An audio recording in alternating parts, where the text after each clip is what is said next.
లోక్సభ ఎన్నికల్లో తెలంగాణలో double digit సాధించాలనేది BJP target. అందరికంటే ముందుగానే టికెట్లను ప్రకటించి ప్రచారాన్ని వదిలిపెట్టిన ఆ పార్టీ లక్ష్యం నెరవేరేనా? తెలంగాణలో ఆ పార్టీకి అనుకూలించే అంశాలేంటి? అనుసరిస్తున్న వ్యూహమేంటి?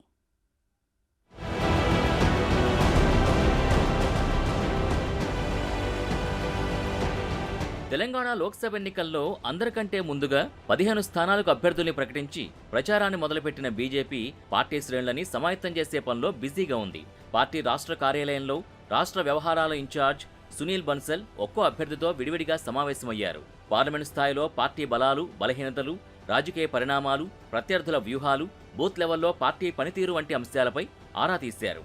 అనంతరం రాష్ట్ర ఆఫీస్ బేరర్ల సమావేశంలో వచ్చే ఎన్నికల్లో అనుసరించాల్సిన వ్యూహాలపై బన్సల్, కిషన్ రెడ్డి, లక్ష్మణ్ పార్టీ శ్రేణులకు దిశానిర్దేశం చేశారు. బూత్ స్థాయిలో పార్టీ బలపడాలని, ప్రతి బూత్ స్థాయి నుంచి 350కి పైగా ఓట్లు రాబట్టుకోగలిగితే వచ్చే ఎన్నికల్లో రాష్ట్రంలో 32,000 బూత్లలో పాజిటివ్ ఫలితాలొస్తాయని బీజేపీ అంచనా వేస్తోంది.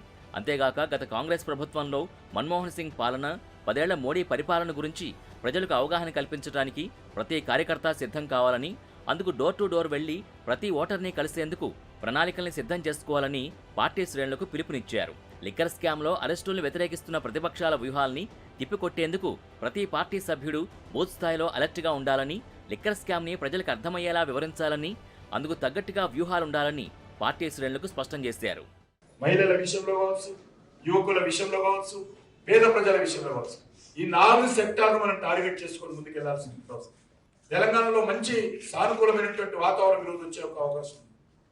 గతంలో మీకు తెలుసు 2018లో జరిగినటువంటి శాసనసభ ఎన్నికల్లో మనం ఒక స్థానాన్ని గెలిచాం.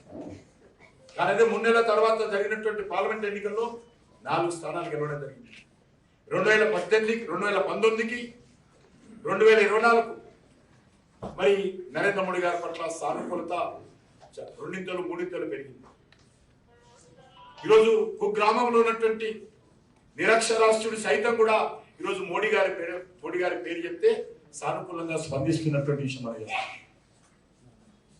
కాబట్టి 2019లోనే ఆ రకమైనటువంటి సానుకూలమైనటువంటి స్పందన ఉన్నప్పుడు ఈరోజు 2024లో తెలంగాణలో ఈరోజు మనం కష్టపడి ప్రతి ఓటరు కలిసినట్లయితే తప్పకుండా అద్భుతమైనటువంటి ఫలితాలు తెలంగాణలో వస్తాయి.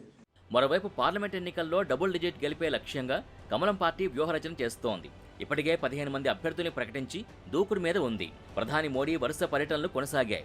అమిత్ షా సైతం రాష్ట్రంలో పర్యటించి నాయకులు, కార్యకర్తలకు దిశానిర్దేశం చేశారు. ఇంతవరకు బాగానే ఉంది. అయితే పలు లోక్సభ స్థానాల్లో పార్టీ వీక్గా ఉంది. వీక్గా ఉన్న పార్లమెంటు స్థానాల్లో ఇతర పార్టీల నుంచి నేతలకు గేలం వేసి పార్టీలో చేర్చుకుని మరీ టికెట్ కేటాయించారు. అయినప్పటికీ బీజేపీ డబుల్ డిజిట్ సాధించడం అసాధ్యమని పలు సర్వేలు వెల్లడిస్తున్నాయి. దీంతో పార్టీ సైతం సమాలోచనలు చేస్తోంది. తెలంగాణలో డబుల్ డిజిట్ మార్కుని టచ్ చేయడం సాధ్యమవుతుందా అని లెక్కలు వేసుకుంటోంది. సరిగ్గా ఇట్లాంటి సమయంలోనే కవిత, కేజ్రీవాల్ అరెస్టు అంశం తెర మీదకొచ్చింది. ఇది బీజేపీకి మైలేజ్ పెంచుతుందా లేదా అనేది సర్వత్రా ఆసక్తికరంగా మారింది.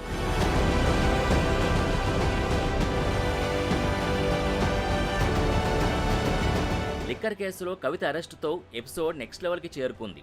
ఇది బీజేపీకి ప్లస్ అవుతుందని బీజేపీ వర్గాలు భావిస్తున్నాయి. కాంగ్రెస్ పార్టీ ఇప్పటికే బీఆర్ఎస్, బీజేపీ మధ్య దోస్తీ ఉందని విమర్శలు చేస్తూ వస్తోంది. కవిత అరెస్టుతో బీజేపీ, బీఆర్ఎస్ ఒక్కటి కాదనే సంకేతాల్ని ప్రజల్లోకి కాషాయ పార్టీ తీసుకెళ్లినట్టయింది. ఇప్పటి వరకు ఉన్న అనుమానాలకి జవాబు చెప్పినట్టయిందని బీజేపీ భావిస్తోంది. కవితే కాదు, తాజాగా ఢిల్లీ ముఖ్యమంత్రి అరవింద్ కేజ్రీవాల్ అరెస్ట్ అయ్యారు. ఈ ఎఫెక్ట్తో తెలంగాణలోనే కాదు, దేశవ్యాప్తంగా పార్టీకి మైలేజ్ పెరుగుతుందని పార్టీ శ్రేణులకు నేతలు బూస్టింగ్ ఇస్తున్నారు. అయోధ్య రామాలయం మంచి పేరు తెచ్చిందని బీజేపీ అంచనా వేసినప్పటికీ కేజ్రీవాల్, కవిత అరెస్టుతో పాటు పౌరసత్వ సవరణ చట్టం, ఎలక్టోరల్ బాండ్లు, ఢిల్లీలో రైతుల ఆందోళన వంటి అంశాలు బీజేపీ గెలుపుకి అవరోధాలుగా మారుతున్నాయనే సంకేతాలు బలంగా వినిపిస్తున్నాయి. మరోవైపు 370కి పైగా పార్లమెంటు స్థానాలు కైవసం చేసుకుంటామని ధీమా వ్యక్తం చేస్తోంది బీజేపీ హైకమాండ్. ప్రతికూల అంశాల్ని తమకు అనుకూలంగా ఎలా మలుచుకుంటుంది? రాష్ట్రంలో బీజేపీ డబుల్ డిజిట్ సాధించేందుకు ఎలాంటి వ్యూహరచన అమలు చేయబోతుందనేది చూడాలి.